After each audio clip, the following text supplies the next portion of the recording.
तो बच्चों आज मैं थोड़ा सा आपको सॉल्यूशन जो चैप्टर है, इस सॉल्यूशन चैप्टर में method expressing concentration of solution, विलयन की सांद्रता को दर्शाने वाली विधियां, उनके बारे में हम लोग बात करेंगे। आपको पता है solution means which is made of solute plus solvent. The dissolved substance is called solute while the दो substance which dissolve the solute is called solvent. जो घुलता है वो विलेय, और जिसमें घोला जाता है या जो उसको घोलता है वो क्या कहलाएगा? विलायक कहलाएगा।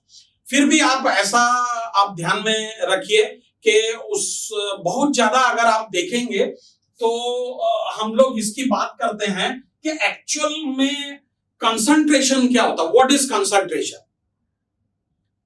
ठीक है, it is the number of solute particle in gram. It is actual, आप इसको डिफाइन कैसे करेंगे? It is the number of solute particle in gram dissolve 1 litre of solution. कि 1 लीटर जो विलियन है, उस 1 लीटर विलियन में वो जो सॉल्यूट है उसका कितना ग्राम डिसॉल्व है। ठीक है, अगर इस तरह से देखिए आप, ये आपके पास 4 कंटेनर या 3 कंटेनर रखे हुए हैं, ऐसा ये 3 कंटेनर हैं। आपने इसमें कितना लिया? सपोज मान लीजिए इसमें 100 ml पानी लिया, वॉल्यूम को फिक्स कर दीजिए। ठीक है, इसमें भी 100 ml, और ये सब के सब क्या है? वाटर है। They all are water, 100 ml water. अब आपने क्या किया? इसमें 1 टीस्पून जो है शुगर ऐड किया, इसमें 2 टीस्पून शुगर, और इसमें 3 टीस्पून शुगर ऐड किया। तो अगर जब आप इसका टेस्ट करेंगे तो जो वो स्वीटनेस है, वो जो मीठापन है, वो सब में आपको अलग अलग दिखाई देगा। वो उसका कारण क्या है? उसका कारण है ये शुगर की क्वांटिटी। इस शुगर की क्वांटिटी के कारण, और इसी क्वांटिटी को जो इस 100 fix amount of fix volume of solvent, जो सॉल्वेंट का फिक्स वॉल्यूम है, उसमें आपने डिसॉल्व किया है, उसी को हम लोग क्या कहते हैं? Normally we can say that either it is strength और कंसंट्रेशन। या तो आप उसको उसकी शक्ति कहेंगे, या तो आप उसको उसकी सांद्रता कहते हैं। ठीक है, तो यहां पे कंसंट्रेशन का मतलब ही यही होता है कि how much amount of solute in gram dissolve in 1 litre of solvent. ठीक है, और अब जब दोनों मिक्स हो गए तो आप उसको सॉल्यूशन कह सकते हैं, पर लीटर ऑफ सॉल्यूशन। कि 1 लीटर सॉल्यूशन में उस शुगर का या उस सब्सटेंस का या उस सॉल्यूट का कितना अमाउंट उसमें डिसॉल्व है। तो कंसंट्रेशन को बहुत डिफरेंट मेथड है उसको एक्सप्रेस करने के लिए, और उसमें सबसे पहला है, एक तो है मोलरिटी। एक क्या है? मोलरिटी, जिसको आप मोलरता बोलते हैं। नंबर 2 ये है मोलालिटी, मोलरता बोलते हैं। नंबर 3 नॉर्मेलिटी होता है, normality. Number 4 mole fraction, mole fraction. Number 5 जो है वो है फॉर्मेलिटी, फॉर्मेलिटी। नंबर 6 जो है वो है पीपीएम। 7 जो है वो है मास परसेंटेज। 8th जो है वो है वॉल्यूम परसेंटेज, द्रव्यमान प्रतिशत, आयतन प्रतिशत। और नेक्स्ट जो है वो है mass volume percentage, mass volume percentage. So there are the different way to express the concentration of solution. Solution के कंसंट्रेशन को अगर आप एक्सप्रेस करना चाहते हैं, उसको बताना चाहते हैं, तो ये कुछ उसके मेथड है। इस मेथड के थ्रू आप उसके कंसंट्रेशन को बता सकते हैं। तो सबसे पहली बात, सबसे पहला उसमें molarity, molality. Normality, mole fraction, formality, ppm, mass percentage, volume percentage, mass volume percentage. तो सबसे पहले अगर हम बात करें मोलारिटी की, तो मोलारिटी क्या होता है? तो molarity means it is the number of moles of solute, number of moles of solute dissolve पर लीटर ऑफ सॉल्यूशन, पर लीटर ऑफ सॉल्यूशन। और आप इसको किससे डिनोट करते हैं? कैपिटल एम से। तो ये है क्या? ये है number of moles of solute upon volume of solution. पर बोल रहा है पर लीटर ऑफ, तो volume of solution in litre, ये बता दिया आपने। ठीक है। अब प्रीवियस क्लास में आपने मोल्स पढ़ा था, तो किसी भी मॉलिक्यूल्स के लिए मोल्स का मतलब क्या होता है? मोल्स का मतलब होता है गिवन मास। अभी आपको बताया था भाई, ये टीस्पून, मान लीजिए 3 ग्राम, 10 ग्राम, 20 ग्राम, जो भी वेट हो रहा है, given mass upon its actual molecular mass उस सॉल्यूट का। ठीक है। तो number of moles, moles equal to यहां पर क्या हो गया? Given mass upon molecular mass, given mass upon molecular mass. तो अब m इक्वल टू क्या हो गया? m इक्वल टू हो गया given mass of solute, given mass of solute upon molecular mass of solute into volume of solution in liter। तो m जो है, m क्या बताया आपको? मोलरिटी। और ये इस विलेय का दिया गया भार है, और ये क्या है? उसका आणविक द्रव्यमान है, into volume of solution litre. जितना भी लीटर दिया होगा उतना आप इसको कैलकुलेट कर सकते हैं, यहां पे लिख सकते हैं। अगर मान लो कि लीटर की जगह ml दे दिया, तो आप उसको लीटर में कन्वर्ट कर देंगे। तो मिलीलीटर में दिया, that means it is divided by 1000। 1000 से आप उसको आप क्या कर दीजिए? डिवाइड कर दीजिए, तो वो लीटर में कन्वर्ट हो जाएगा। ठीक है। तो यहां पे m इक्वल टू हो गया, m equal to solute given mass, mass को मैंने बताया W से, और सॉल्यूट के लिए लिख दिया B। अब B क्यों लिखा? मान लीजिए कि मेरा जो सॉल्यूशन है वो 2 कंपोनेंट से बना है, A और B। किससे बना है? 2 कंपोनेंट से बना है, A और B से। तो मेरा जो A है ये सॉल्वेंट, ठीक है। हम इसको, अगर आपने ये लिखा तो आप ये देखते हैं कि सारे बुक्स में और जितने भी आपको बुक्स हैं उन सब में आपको ये बताया जाता है कि ए जो है वो सॉल्वेंट है। और ऐसा नहीं है कि आप ए की जगह कुछ और नहीं लिख सकते, लिख सकते हैं भाई, XYZ कुछ भी आप लिख दीजिए, लेकिन वहां पे आपको ये बताना पड़ेगा कि व्हाट इज एक्स क्या है, वाई क्या है। लेकिन आपने ए लिख दिया, इसका मतलब ए का मतलब क्या हो गया कि वो सामने वाला आपको समझ जाएगा कि आपने इसको क्या लिया है? सॉल्वेंट लिया। And be always stand for solute, और बी हमेशा किसके लिए होता है? सॉल्यूट। तो WB लिखा, इसका मतलब हो गया weight of solute, that means the given mass of solute upon molecular mass. तो इसको आप स्मॉल mb के थ्रू भी दिखा सकते हैं, और ये हो जाएगा इनटू V, और ये V है लीटर में। तो ये फॉर्मूला हो गया। ठीक है। अब ध्यान में रखिए क्या हो गया? ये फॉर्मूला हो गया यहां पे। ओके। तो ये किसका फॉर्मूला हो गया? मोलारिटी का फॉर्मूला हो गया। अब यहां पे देखिए, कभी कभी आपको यहां पे जो सॉल्यूट है, जो भी सॉल्यूट है, उस सॉल्यूट को वो क्या करता है? मास परसेंटेज में दे देता है। किसमें दे देता है? मास परसेंटेज में। तो क्या करेंगे? जैसे सपोज मान लीजिए आप एक एग्जांपल लिख रहे हैं। अब मान लीजिए कि वहां पे आपको दिया है जो सॉल्यूट है, it's present X% by mass. ठीक है। x% by mass.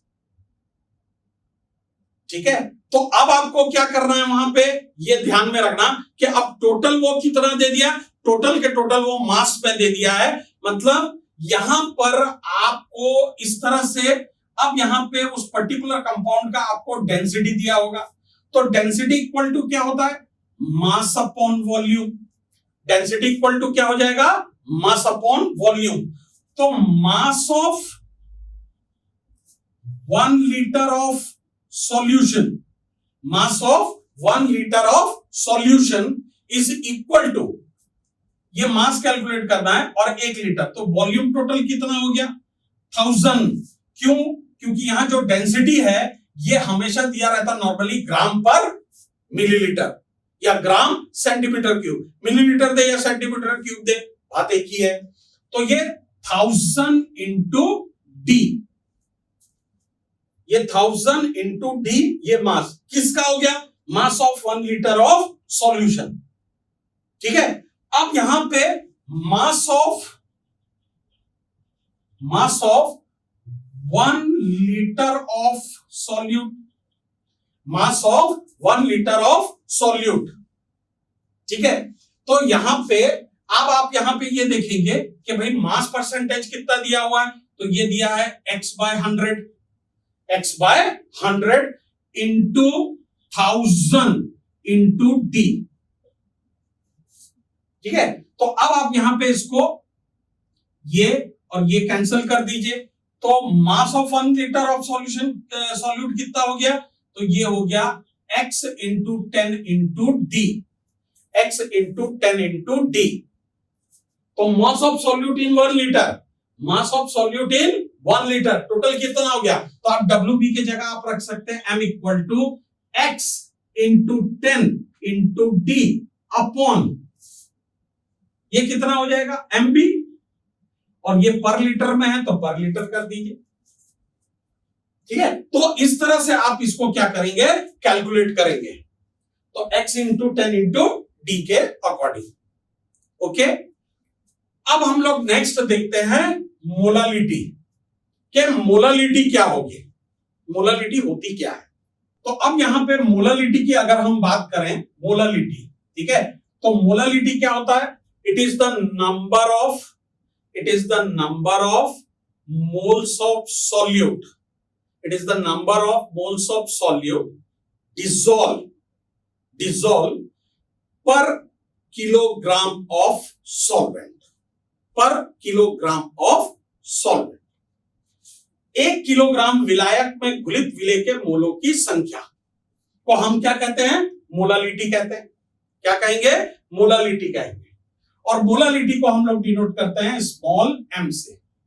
ठीक है, तो स्मॉल m इक्वल टू क्या हो गया, number of moles of solute, number of moles of solute upon weight of solute, sorry weight of solvent in kilogram, weight of solvent in kilogram.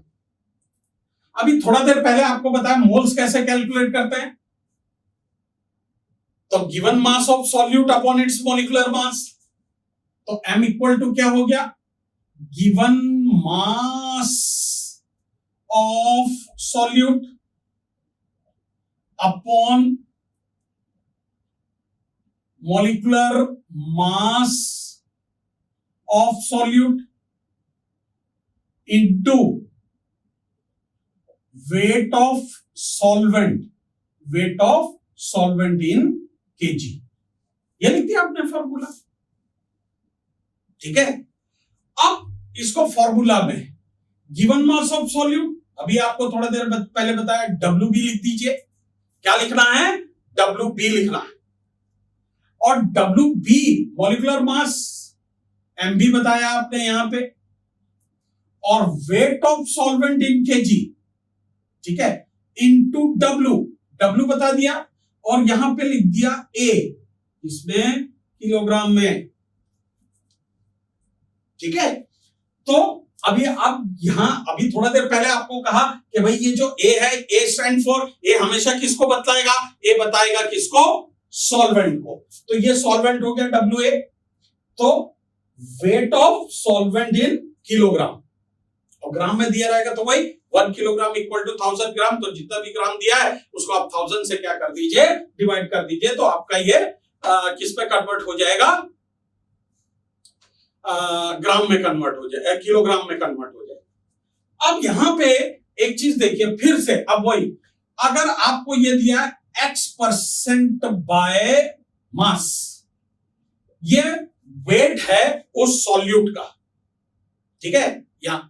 तो अब यहां पर देखिए, अब ये तो वेट हो गया, तो WB जो होगा, WB ये हमेशा X ग्राम होगा। कितना होगा? X ग्राम होगा यहां पे।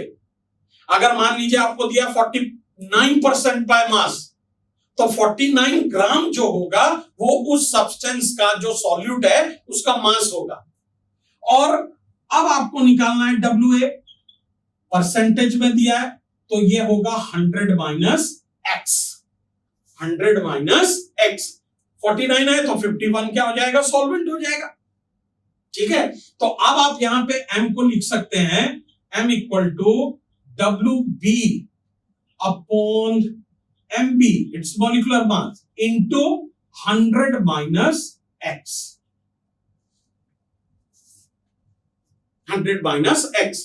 तो यहां से कैलकुलेट करके अगर वो ग्राम में दिया है, ये तो नॉर्मली ग्राम में ही आता है, तो आप 1000 से उसको डिवाइड करके क्या कर सकते हैं? किलोग्राम में कन्वर्ट कर सकते हैं।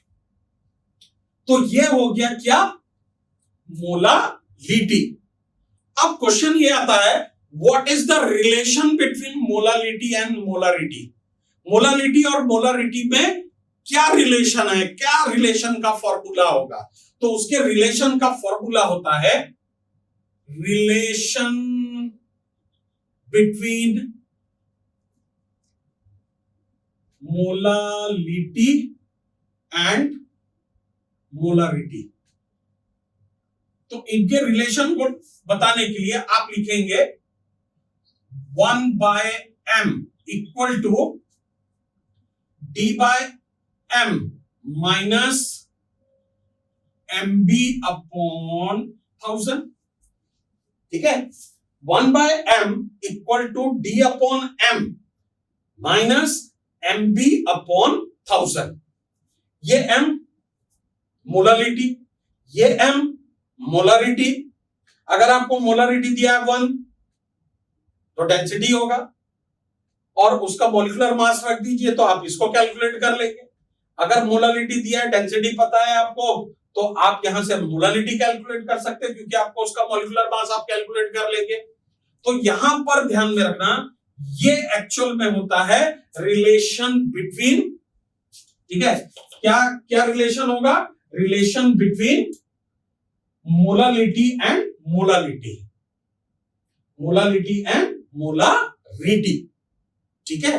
लेकिन यहां पे एक और बात को आप ध्यान में रखेंगे, molality is the best way to express the concentration of solution as compare to molarity. अगर आप मोलारिटी और मोलालिटी में कंपेयर कर रहे हैं, तो मोलालिटी जो है वो सबसे अच्छा तरीका है दर्शाने का कंसंट्रेशन को, किसकी तुलना में? As compare to this molarity. Why? Because molarity does not change with temperature. वो टेम्परेचर के साथ चेंज नहीं होता। कैसे चेंज नहीं होगा? अगर भाई एक कप आपने शक्कर रखा है, कहीं एक कप शक्कर रख दिया और एक कप पानी रख दिया, आप बाहर रख दीजिए धूप में, तो आप देखेंगे थोड़े समय के बाद या कुछ देर के बाद वो पानी जो है वो वेपर फॉर्म होकर के उड़ जाएगा। लेकिन उस जो शुगर है या शक्कर है, उसके मास में कोई भी चेंजेस नहीं आता, उसके मास में कोई चेंजेस नहीं आएगा। So it does not worry with temperature, मतलब ये उसके साथ कोई परिवर्तन नहीं होता, कोई चेंजेस नहीं आता। लेकिन इसमें चेंजेस आएगा, वेपर प्रेशर फॉर्म करेगा। अगर क्लोज कंटेनर है तो इसी चैप्टर में आगे भी वेपर प्रेशर भी है, हम उसको बाद में देखेंगे। बट ध्यान में रखना, which is the best way to express the concentration of solution, so that is called molality. Molality बहुत अच्छा तरीका है क्या बताने के लिए? Concentration of solution. क्यों भाई? Because it does not change with temperature.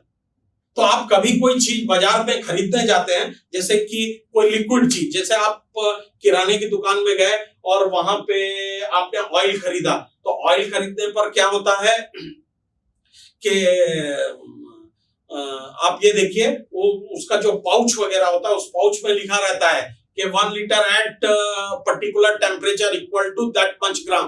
1 litre जो है इस टेम्परेचर पे इतने ग्राम के बराबर होगा। तो आप सबसे अच्छा तरीका किसी लिक्विड को अगर खरीदना है तो मास आप उसको तौल करके लीजिए, वॉल्यूम के अकॉर्डिंग नहीं लीजिए। वॉल्यूम के अकॉर्डिंग लेंगे तो आपको नुकसान ही होगा। ठीक है, तो ये है relation between molarity and molality.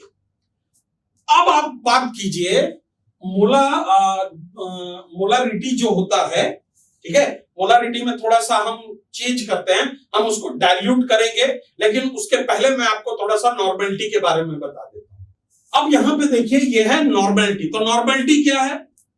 Normality को आप इस तरह से डिफाइन करेंगे, it is the gram equivalent weight of solute.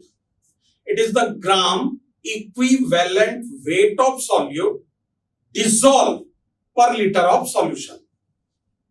It is the gram equivalent weight of solute dissolved per liter of solution. 1 litre विलयन में घुलित विलेय के ग्राम तुल्यांकी भार को, 1 लीटर विलयन में घुलित विलेय के ग्राम तुल्यांकी भार को नॉर्मलता बोलते हैं। और इसको किससे आप दिखाएंगे? n से बताएंगे। तो n इक्वल टू क्या हो गया? Gram equivalent weight of solute upon volume of solution in liter। ये बता दिया आपने। अब देखिए, यहां पे मोल नहीं है, क्या है? इक्विवेलेंट वेट है, मोल नहीं है, इक्विवेलेंट वेट है। So how will you calculate the gram equivalent weight? Gram तुल्यांकी भार को कैसे कैलकुलेट करेंगे? तो gram equivalent weight equal to mass of solute upon its equivalent wait.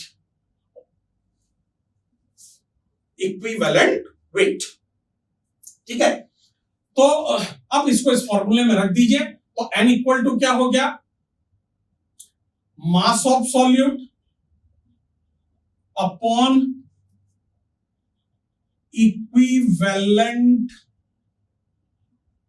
Weight of solute into volume of solution in litre. ये अब यहां पे फिर से देख लीजिए, ये क्या गया? मास ऑफ सॉल्यूट। तो यहां पे फिर आपने लिख दिया WB। तो WB अपॉन इक्विवेलेंट वेट क्या होता है? आप इक्विवेलेंट वेट को E से बता सकते हैं। ये भी किसके लिए? सॉल्यूट के लिए। तो EB इंटू V, और यहां पे कर दिया लीटर। मतलब आप ये फॉर्मूले से बताइए। ठीक है, अब यहां पे ये बात आता है कि how will you calculate the equivalent weight? आप इस इक्विवेलेंट वेट को कैसे कैलकुलेट करेंगे? तो ध्यान में रखना, ये जो इक्विवेलेंट वेट होता है, ठीक है, equivalent weight is equal to molecular mass upon जो भी सॉल्यूट है उसका मॉलिक्यूलर मास अपॉन वैलेंसी, और वैलेंस फैक्टर ये सब अलग अलग जगह यूज होगा भाई। बात एक ही है, लेकिन अलग अलग चीजों के लिए अलग अलग यूज होगा ना। और एसिडिटी और बेसिसिटी, इनमें से आप कोई भी वर्ड को यूज कर सकते हैं। नॉर्मली लोग क्या यूज करते हैं? वैलेंसी। लेकिन अगर मान लीजिए कि कोई एसिड है तो उसके लिए हम बेसिसिटी टर्म्स यूज करेंगे, और कोई बेस है तो उसके लिए एसिडिटी यूज करेंगे। और वैलेंस फैक्टर जो है, हम ये देखेंगे कि कोई रिएक्शन में उसके ऑक्सीडेशन नंबर में क्या चेंजेस आ रहा है, how many number of electron gain और लॉस ड्यूरिंग द प्रोसेस, कि उस प्रोसेस में उसने कितने इलेक्ट्रॉन गेन किया और कितने इलेक्ट्रॉन लॉस किया, उसके अकॉर्डिंग हम यहाँ पे उसका वैलेंस फैक्टर लिखेंगे। जैसे मान लीजिए इक्विवेलेंट वेट कैलकुलेट करना है आपको HCl का, किसका कैलकुलेट करना है, HCl का कैलकुलेट करना है। तो HCl का जब आप इक्विवेलेंट वेट कैलकुलेट करेंगे तो सबसे पहले तो आप ये देखिए कि HCl जो है it's split into its respective ion H+ and Cl-। तो HCl की बेसिसिटी जो है वो हम इस H+ आयन के थ्रू देखेंगे। How many replaceable H+ ion present in the given acid, उस दिए गए अम्ल में कितना H+ आयन है, and that H+ ion equal to its basicity. तो जैसे यहां पर HCl है तो उसकी बेसिसिटी 1 होगी। अगर मान लीजिए कि आपने लिखा H2SO4 तो उसकी बेसिसिटी जो होगी वो 2H+ + SO4 2- होगा। अगर मान लीजिए यहाँ पे फास्फोरिक एसिड है, H3PO4 है, तो यहाँ पे 3H होगा और PO4 3- हो गया, तो इसकी बेसिसिटी कितनी हो जाएगी 3। लेकिन यहाँ पे H3PO3 दिया है तो यहाँ पे ध्यान में रखना उसकी बेसिसिटी कितनी होगी 2 होगी। अब ध्यान में रखना जो ऑक्सी एसिड, इसको हम लोग बोलते हैं ऑक्सी एसिड, तो ऑक्सी एसिड के केस में ध्यान में रखना इस बात को, it is not necessary the number of hydrogen atom equal to its basicity, कि जितना हाइड्रोजन है उतना उसकी बेसिसिटी होगी, ये जरूरी नहीं है। तो हम ये देखो, ये H2SO4 का स्ट्रक्चरल फॉर्मूला हो गया, ये फास्फोरिक एसिड का स्ट्रक्चरल फॉर्मूला हो गया, और ये फास्फोरस एसिड का स्ट्रक्चरल फॉर्मूला। ये H2SO4, ये H3PO4 इसका, और ये H3PO3 का ये। तो नंबर ऑफ हाइड्रोजन एटम, ये देखिए number of hydrogen atom which is directly attached with oxygen, that is it's basicity, वही उसकी क्या होगी बेसिसिटी होगी। तो यहाँ पे बेसिसिटी कितनी 2, यहाँ पे बेसिसिटी देखो कितने हाइड्रोजन है 3 है, तो यहाँ पे इसकी बेसिसिटी कितनी होगी 3 होगी। यहाँ पे कितना है 2 है, तो इसकी बेसिसिटी 2 होगी। तो आपको पता है HCl इसका 1 + 35.5 होता है एटॉमिक मास, तो 36.5 इसकी बेसिसिटी कितनी है 1 है, तो molecular mass upon basicity 1। Sulphuric acid का अगर आप निकालेंगे तो ये टोटल होता है 98 डिवाइडेड बाय 2 H3PO4, तो हाइड्रोजन का कितना होता है 3:1, फास्फोरस का कितना होगा 31, और ऑक्सीजन कितना है 4 है, तो 16 4 64। तो आप इसको भी प्लस करेंगे तो 4 + 1 5 + 3 8, तो ये भी आप देखेंगे टोटल 98 है, 98 डिवाइडेड बाय 3, और H3PO3 का कितना हो जाएगा 3 + 31 48, 8 + 9 + 3 टोटल कितना हो गया 12 2 1, तो 4 + 1 5 + 3 8, तो इट इज 82, और 82 divided by 2 that means 41. So 41 is the basicity of equivalent weight of H3PO3. तो इस तरह से हम क्या करते हैं, इन सब का इक्विवेलेंट मास निकालते हैं, ठीक है। और अगर मान लीजिए यहाँ पे बेस दिया, बेस बहुत सिंपल होता है, बेस अगर दिया आपको NaOH, तो आप यहाँ पे देखेंगे number of replaceable hydroxyl ion, कि यहाँ पे हाइड्रोक्सिल आयन कितना निकल रहा है 1 OH निकल रहा है, इसका मतलब इसकी एसिडिटी कितनी, जस्ट अपोजिट एसिडिटी कितनी बोलेंगे 1, तो इसका जो भी मॉलिक्यूलर मास है आप उसको 1 से डिवाइड कर दीजिए। अगर मान लीजिए कि यहाँ पे CaOH होल ट्वाइस दिया हुआ है आपको, CaOH होल ट्वाइस, तो ये कितना OH- आयन देगा 2 OH- आयन देगा, तो इसका मास कैलकुलेट करके 2 से आप उसको डिवाइड कर दीजिए, तो क्या हो जाएगा उसका इक्विवेलेंट वेट जो होगा, जो भी मॉलिक्यूलर मास है आप उसको 2 से डिवाइड कर दीजिए। अब आपको मैंने कहा था बैलेंस फैक्टर, इसको भी हल्के से देख लीजिए। आपने लिखा KMnO4 इन एसिडिक मीडियम, तो KMnO4 एसिडिक मीडियम में अगर आप देखेंगे तो KMnO4 + H2SO4 ये आपस में रिएक्शन करके बनाएगा K2SO4 + MnSO4 + H2O + nascent oxygen, because it is oxidising agent. तो यहाँ पे Mn जो है वो डी ब्लॉक का एलिमेंट है, और लास्ट ईयर प्रीवियस क्लास में आपने रेडॉक्स पढ़ा था, उसमें ऑक्सीडेशन नंबर कैलकुलेट करना पड़ा था आपने। तो ये हो जाएगा 4 - 2 तो -8, K का होता है 1, तो उस तरफ शिफ्ट करेंगे तो 8 - 1 कितना हो गया, +7 हो गया। और यहाँ पे देखिए MnSO4 सल्फेट, ये ग्रुप ऑफ एलिमेंट है, तो इसका ऑक्सीडेशन नंबर फिक्स होता है -2। अगर इसका -2 हुआ तो Mn का कितना हुआ, +2। यहाँ पे +7 था, यहाँ कितना है, +2 है, तो दोनों का डिफरेंस कितना हो जाएगा, 5 इलेक्ट्रॉन का डिफरेंस हो जाएगा। और यहाँ पे वो इलेक्ट्रॉन गेन कर रहा है, इसलिए इसका डिफरेंस कितना हो गया, 5। और अगर आपको कोई ये पूछे कि KMnO4 का इक्विवेलेंट वेट कितना होगा, तो आप KMnO4 के मास को कैलकुलेट कर लीजिए और उसको 5 से क्या कर दीजिए, डिवाइड कर दीजिए। क्यों? क्योंकि वो 5 इलेक्ट्रॉन का डिफरेंस आ रहा है। ठीक है, वही मैंने कहा था वैलेंस फैक्टर में नंबर ऑफ इलेक्ट्रॉन गेन और लॉस, जो इलेक्ट्रॉन का डिफरेंस आएगा उस इलेक्ट्रॉन के डिफरेंस को क्या करेंगे आप, उससे डिवाइड कर देंगे मॉलिक्यूलर मास का। ठीक है, तो वो आपका क्या होगा, इक्विवेलेंट वेट आ जाएगा।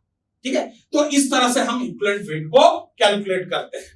तो नेक्स्ट टाइम में मैं आपको इसके फॉर्मूला और किस किस तरह से आप इसको कैलकुलेट करेंगे, ठीक है, ये सारी चीजें मैं आपको नेक्स्ट क्लास में बताऊंगा। Okay, thank you.